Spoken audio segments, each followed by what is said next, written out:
ఇండియాలోనే #1 varicose veins hospital Avis vascular centre. నమస్తే రమ్య గారు. నమస్తే జయ. కృష్ణాష్టమి శుభాకాంక్షలు అండి. కృష్ణాష్టమి శుభాకాంక్షలు జయ. దేశమంతా జరుపుకునే పండుగలో కృష్ణాష్టమి ఒకటి కదా. అవును. కృష్ణాష్టమి విశిష్టతలు మాట్లాడుకుందాం. కృష్ణాష్టమి వేడుకలకి శ్రీకారం చుడదాం. తప్పకుండా. కృష్ణలీలలు ఎన్నిసార్లు విన్నా, ఎంత చదివినా, ఎంతమంది చెప్పినా అని కొత్తగానే ఉంటాయి. భాగవతం దశమస్కంధం చెప్పుకున్నాం మనం. మార్గశిర మాసంలో మన వాళ్ళు ప్రతిసారి వేస్తారు. గర్భవతులు కృష్ణగాథలు వింటే చక్కని కుమారులు కలుగుతారు, మానసికమైన ఆహ్లాదం కలుగుతుంది. అవకాశం ఉన్న వాళ్ళు భాగవత కథాసుధని వినండి.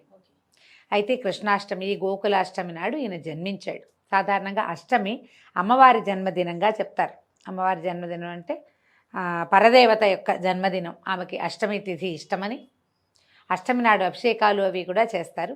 అదే అష్టమి నాడు మన కృష్ణ పరమాత్మ జన్మించాడు. ఆ రోజున కృష్ణుడికి పుట్టినరోజు వేడుకలు చేసుకుంటాము. ఉయ్యాలు వేస్తారు, ఉట్టి కొడతారు, కృష్ణ పాదాలు వాకిట్లో ఇంచి ఇంట్లోకి వస్తున్నట్టుగా వేసుకుంటారు. చేత్తోటి వేసేవాళ్ళు, ముద్రలు కొనుక్కొచ్చి వేసేవాళ్ళు, ఎట్లా కుదిరితే అట్లా ఇంట్లో ఉయ్యాలు వేసుకుని ఉయ్యాల ఊపుతూ కృష్ణగాథలు ఏవైనా పాడుకుంటూ కృష్ణుడికి ఇష్టమైన రకరకాల పదార్థాలు, ఆయనకు అది ఇష్టం ఇది ఇష్టమని ఎన్నో కథల్లో విన్నాం. పెరుగు, మీగడ, వెన్న, పాలు అవన్నీ ఇష్టం. వెన్న మీగడ పెట్టుకుంటారు, శొంఠి పొడి పెడతారు కొన్ని చోట్ల, ఇవి కాయపొడి పెడతారు. ఎందుకంటే అప్పుడే పుట్టాడు కాబట్టి బాలింతకని, కృష్ణుడికని కాదు ఆ పెడతారు, తల్లికని శొంఠి పొడి పెడతారు. తర్వాత చెక్కిలాలు, పిల్లలకి ఇష్టమయ్యే పదార్థాలు ఎక్కువ నివేదన చేస్తారు. చెక్కిలాలు, చేగోడీలు, రకరకాల కరకరలు, కరకజ్జము, పంచకజ్జాయము, తర్వాత ఏమో పంచామృతాలు, గవ్వలు, చేగోడీలు, అలాంటివి అన్ని రకాల కరకరలాడే పదార్థాలు, పాయసాన్నము, ఎన్ని చేస్తే అన్నీ. కృష్ణగాథలు ఏమైనా చెప్పుకొని కృష్ణునికి సంబంధించిన గీతాలాపన చేసుకోవటం, తర్వాత కృష్ణాష్టకం చదువుకోవటం.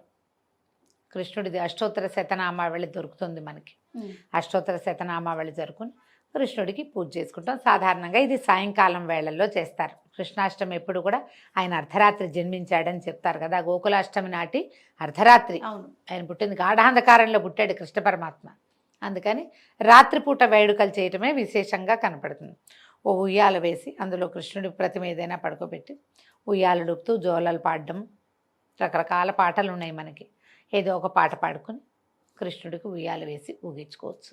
పుట్టినరోజు వేడుకలను కానీ మనం బర్త్డే చేసుకుంటాం కదా, అలాగే కృష్ణుడికి కూడా బర్త్డే చక్కగా చేసుకుంటే, ఇంట్లో ఎవరైనా చిన్న పిల్లాడు ఉంటే వాడికి కూడా ఒక కృష్ణ వేషధారణ చేయించి బాలకృష్ణుల్ని ఇంట్లో వెలయించుకోవటం. ఏది కుదిరితే అది చేయొచ్చమ్మా, ఏదో ఒకటి చేయొచ్చు. భగవద్గీత చదువుకోవచ్చు, భాగవత దశమస్కంధం చదువుకోవచ్చు, మహాభారతంలో కృష్ణుడు కనిపించేటువంటి ఘట్టాలు అవి చదువుకోవచ్చు. ఏవి కుదిరితే అవి చదువుకోండి. కృష్ణ తత్వాన్ని తెలుసుకోండి. నీ పని చెయ్యి నువ్వు. అది ఏమవుతుంది, ఎలా అవుతుంది, రేపేమవుతుంది, నేను ఉంటానా పోతానో ఏం ఆలోచించద్దు. కేవలము కర్మలు చేయాలి మనం, అంతే. ధర్మాన్ని యథావిధిగా పాటించు. భగవంతుడు చెప్పింది అదే కదా. భగవద్గీత సారం కూడా అదే.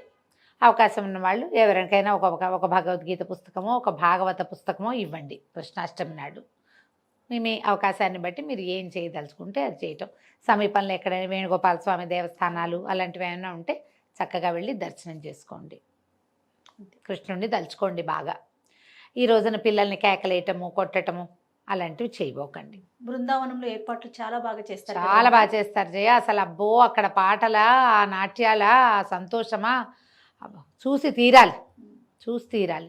అవకాశం ఉన్న వాళ్ళు ఎప్పుడైనా జీవితంలో ఒక్కసారైనా మధుర బృందావనం, ఆ బృందావనపు మట్టి మన ఒంటికి తగలాలంటారు. ఆ కృష్ణుడు ఎక్కడ తిరిగాడో ఆ ప్రాంతపు మట్టి మన ఒంటికి తగలాలని, పునర్జన్మ ఉండదని చెప్తారు. అన్ని విష్ణువాలయాల్లోనూ కృష్ణాష్టమి వేడుకలు విశేషంగా చేస్తారు. స్వామివారికి చక్కగా కృష్ణుడిగా అలంకారం చేస్తారు. ఈ ద్వారక, అక్కడైతే అబ్బో, ద్వారకలో కానీ మన బృందావనంలో కానీ అత్యద్భుతంగా జరుగుతాయి వేడుకలు. ఎక్కడికైనా వెళ్ళే అవకాశం ఉంటే, అది మన సమీప దేవాలయాలు ఉంటే, ఎక్కడైనా కృష్ణాలయాలు ఉంటాయి కదా మనకి. మన సింగ్సాన్పేటలో ఒక బాలకృష్ణాలయం ఉంది. మన ఊళ్ళల్లో కూడా వేణుగోపాల స్వామి ఆలయాలు కనపడతాయి. ఎక్కువగా వేణుగోపాలుడు కనిపిస్తాడు కదా. ఎక్కడ అవకాశం ఉంటే అక్కడ ఉడిపి శ్రీకృష్ణ ఆలయంలో ఒక విశేషంగా చేస్తారు. అట్లా ఎక్కడ కృష్ణ పరమాత్మ ఉన్నాడో అక్కడ, ఈ గురువాయూరులో కూడా కృష్ణుడే కదా, అలాంటి చోట కూడా ఎక్కడ అవకాశం ఉంటే అక్కడికి వెళ్తాం. అవకాశం లేకపోతే ఆన్లైన్ చూడొచ్చు, మనకి ఇప్పుడు అవకాశాలు ఉన్నాయి చక్కగా కాబట్టి కదా. కృష్ణుడిని తలుచుకోండి. మంచి కృష్ణుడి స్టోరీ ఒకటి చెప్పండి అమ్మగారు. కృష్ణ గాథలు చెప్పుకోవాలంటే మనకి భాగవతం దశమస్కంధంలో కృష్ణ లీలలు ఎన్నిసార్లు చెప్పుకున్నా, ఎన్నిసార్లు చెప్పినా, ఎన్నిసార్లు చదివినా భలే బాగుంటాయి. అఘాసురుడని ఒక రాక్షసుడిని సంహరించాడు కృష్ణుడు. అఘాసురుడిని సంహరించినప్పుడు బ్రహ్మదేవుడు ఆశ్చర్యపోయాడు, ఎంతమందిని రక్షించాడు ఒక్క చేతితోటి అని చెప్పి, వీళ్ళ కోసం ఇంత చేస్తున్నాడు, ఇన్ని రకాలు ఇంతమంది రాక్షస సంహారం చేస్తున్నాడు, ఇంకా ఏం చేస్తాడో చూద్దాం అని అనుకున్నాడు. బ్రహ్మదేవుడు ఒక పరీక్ష పెట్టాడు కృష్ణ భగవానుడికి. బాలకృష్ణ స్వరూపంలో ఉన్న పరమాత్మకి ఆయన యొక్క కుమారుడైన బ్రహ్మదేవుడు పరీక్ష అన్నమాట. ఏం చేశారట, ఆ రోజు ఉదయం పిల్లలు మొత్తం గోకులంలో ఉన్న పిల్లలందరూ చిన్న చిన్న పిల్లల్ని ఒక 5 సంవత్సరాలు దాటాక 7వ సంవత్సరం అట్ట వచ్చాక అంత ఎత్తు అవుతారు కదా, వీళ్ళకి దూడలను అప్పచెప్పేవాళ్ళు కాపలాకి.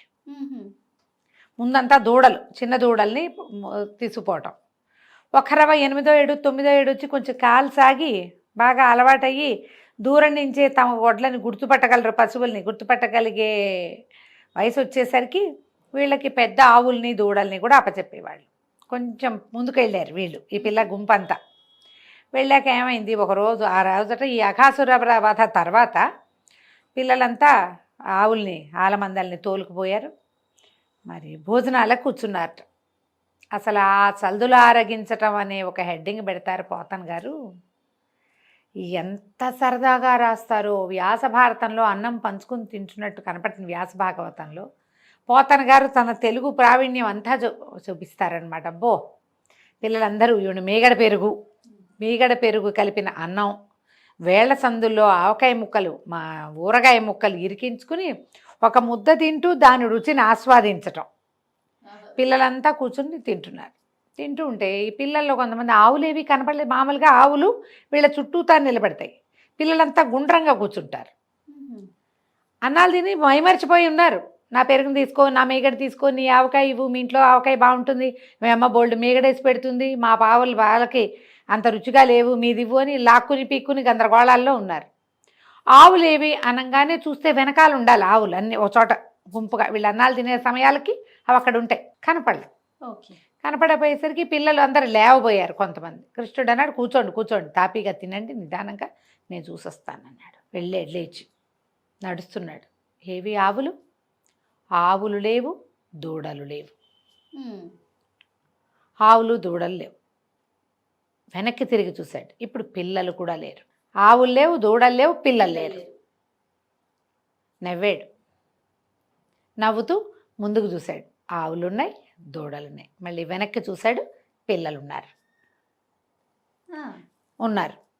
సాయంకాలం అయింది. సాయంత్రం అయ్యేసరికల్లా తల్లులందరూ వేచి ఉంటారు. వీళ్ళల్లో 9 ఏళ్ల పిల్లలు ఉన్న వాళ్ళకి 5 ఏళ్ల పిల్లలు కూడా ఉంటారు. కొంతమంది పిల్లలు సాయంత్రం తల్లి దగ్గర పాలు తాగే పిల్లలు కూడా ఉన్నారు ఇందులో. తర్వాత దూడల్ని తీసుకొచ్చారు. వాటికి కావాలి వాటి తల్లుల్ని తీసుకొచ్చారు. వాటి చిన్న దూడలు, వాటికి చిన్న చిన్న దూడలు ఉంటాయిగా. అందరూ సాయంత్రం అయ్యేసరికల్లా అంత ఆవాల గోపాలము వేచి ఉంటుంది. తల్లుల కోసం, చిన్న పిల్లల కోసం తల్లులు, ఆవు దూడలు ఆవుల కోసం ఆవుల దూడలు, తమ పిల్లల కోసం గోపకాంతలు. సాయంకాలం గోధుళ్ళు రేగింది, మొత్తం ఆవులన్నీ వచ్చేసినాయి. పిల్లలంతా వచ్చేసారు. వేణు బూదుకుంటూ కృష్ణ పరమాత్మ కూడా వచ్చేసాడు. బలరాముడు భుజాన ఇదేసుకుని ముసలం వేసుకుని అతను నడిచి వచ్చేసాడు. అందరూ వచ్చారు. అంతా సజావుగా జరిగిపోయింది. ఏడాది కాలం పాటు రోజు ఆవులు దూడలు వెళ్తూనే ఉన్నాయి. పిల్లలు వెళ్తున్నారు, సద్దులు ఆరగిస్తున్నారు, తిరిగి వచ్చేస్తున్నారు, జరిగిపోతారు. ఒకనాడు బ్రహ్మదేవుడు యథాలాపంగా భూలోకం వైపుకి చూశాడు. చూస్తే ఆవులు దూడలు అన్నీ కనపడుతుంది. ఆశ్చర్యపడి, ఇదేంటి ఇట్లా ఎలా వెళ్ళిపోయారు వీళ్ళు, నేను దాచిపెట్టే కదా వీళ్ళని. ఆయన తను దాచిన చోట చూశాడు. గుహలో ఉన్నాయి ఆవులు దూడలు ఆలమందలు, మొత్తం గోపకుమారులతో సహా అంతా గుహలో ఉన్నారు, బయట ఉన్నారు. వాళ్ళందరి మధ్య కృష్ణుడు తిరుగుతున్నాడు. అర్థం కాల, నా సృష్టి కదా ఇది, నేను సృష్టించకుండా వీళ్ళంతా ఎట్లా వచ్చారు? నేను ఎవరిని సృష్టించానో వాళ్ళని నాకై నేనే గుహలో దాచిపెట్టా. నేను సృష్టించకుండా ఒక దూడైనా వచ్చే వీలు లేదు కదా, ఇవన్నీ ఎట్లా వచ్చినాయి? ఆయన ఆశ్చర్యపోయాడు. ఆశ్చర్యపోయి ఇక ఇది ఎక్కడ నుంచి వచ్చినాయి ఈ ప్రతిమలు అని ఒక్కొక్క బొమ్మని పరకాయించి చూడడం మొదలుపెట్టాడు. చూస్తే ఒక ఆవు ముఖంలో కృష్ణుడు, ఒక దూడను పరకాయించి చూస్తే కృష్ణుడు, గోపాల బాలుడు, ఒకడు పొట్టివాడు, పొడుగువాడు, బొద్దువాడు, రంగు తక్కువవాడు, రంగు ఎక్కువవాడు, చామన్సాయవాడు, ఎర్రనివాడు, గుండువాడు, పిలకవాడు, బొద్దుగా ఉన్నవాడు ఒకడు, లడ్డు, అన్నీ కృష్ణ స్వరూపాలే. ఎన్ని ఆవులు, ఎన్ని దూడలు, ఎంతమంది గోపకుమారులు! ఒక్క బలరాముడు, ఒక్క కృష్ణుడు ఉంటే ఆ ఒక్క కృష్ణుడు ఈ మొత్తం స్వరూపాల రకంగా అతనే ఉన్నాడు. మధ్యలో కృష్ణుడు బలరాముడు అడిగేట, ఏమిటో కథ మారినట్టుందే అని అడిగితే, మారిని ఆ కథలో మనం ఉన్నాం కదా, మనం ఉన్నది అందుకే కదా అన్నాడు కృష్ణుడు. మనం ఉన్నాంగా. ఇప్పుడు సాయంత్రం అయ్యేసరికి బ్రహ్మదేవుడు పిల్లమేక అన్నిటినీ తీసుకుపోతే సాయంత్రం అయ్యేసరికి ఆవుల కోసం దూడలు చూస్తాయి, పిల్లల కోసం తల్లులు చూస్తారు. ఎట్లా? అన్న తమ్ముడు ఇద్దరే వెళ్తే ఏం చేస్తారు? వీళ్ళకి గొడ్లు లేవు, వీళ్ళ ఆవులు కూడా పోయినాయి. అన్నయ్య తమ్ముడు ఇద్దరే మిగిలారు. పరమాత్ముడు యొక్క పాన్పు అక్కడ ఉన్నది. వాళ్ళని ఏం చేయలేడు బ్రహ్మదేవుడు. మిగిలిన గుంపందరినీ దాచేశాడు. వీళ్ళిద్దరూ నిలబడితే ఏం ప్రయోజనం? వాళ్ళకి ఏ ఇబ్బంది లేకుండా మొత్తం సమాజాన్ని తీసుకొచ్చేసాడు కృష్ణుడు. సంవత్సరం పాటు ఈ లీల కొనసాగింది. ఏడాది తిరిగింది. బ్రహ్మదేవుడికి అర్థమైంది, ఈ మొత్తం ప్రతి సృష్టి చేసిన వాడు సాక్షాత్తు పురుషోత్తముడు. ఆయనే ఈ మొత్తం అన్ని స్వరూపాలు, అన్ని రూపాలు ఎత్తి వాళ్ళని సంతోషపెడుతున్నాడు. భగవంతుడు కాక మనని ఎవరు సంతోషపెట్టగలరు మానవులని? అమ్మకి కుమారుల రూపంలో సంతోషాన్ని కలిగిస్తాడు, తల్లికి ఒక ఉద్యోగికి జీతం రూపంలో సంతోషం కలిగిస్తాడు. ప్రతిదీ పరమాత్మ స్వరూపమే. ప్రపంచమే పరమాత్మతోటి నిండి ఉంది. ఎప్పుడైతే తన ఇలా ప్రతి సృష్టి చేశాడు భగవంతుడు అని తెలుసుకున్నాడో, బ్రహ్మదేవుడు పరిగెత్తుకుంటూ వచ్చి నమస్కారం చేసుకుని, నిన్ను పరీక్షించనించాను నేను, పరీక్షలకే పరీక్షవి నువ్వు, నా అజ్ఞానాన్ని, ఈ లీల నువ్వేం చేస్తావో చూడాలన్న కుతూహలంతో చేశాను కానీ నిన్ను ఎంచగలవాడని కాను నేనని నమస్కారం చేసి ఈ గుహలో ఉన్న పిల్లల్ని వదిలిపెట్టాడు. కృష్ణుడు ఆవులు తోలుకు రావడానికి వెళ్ళాడు. ఆవులు లేవని, అది కదా ఈ సీన్. మొదట ఆవుల్ని తోలుకొచ్చేసారు కదా, ఆవుల్ని తోలుకొచ్చాడు. తోలుకు రాగానే ఇక్కడ కూర్చున్న పిల్లలందరూ పిలుస్తారు, కృష్ణ రా రా రా, ఇంకా మీగడంతా అయిపోతుంది, అందరూ పనిచేసుకుంటున్నారు, యశోదమ్మ పెట్టిన మీగడన్నమని పిలుస్తున్నారు. వచ్చాడు.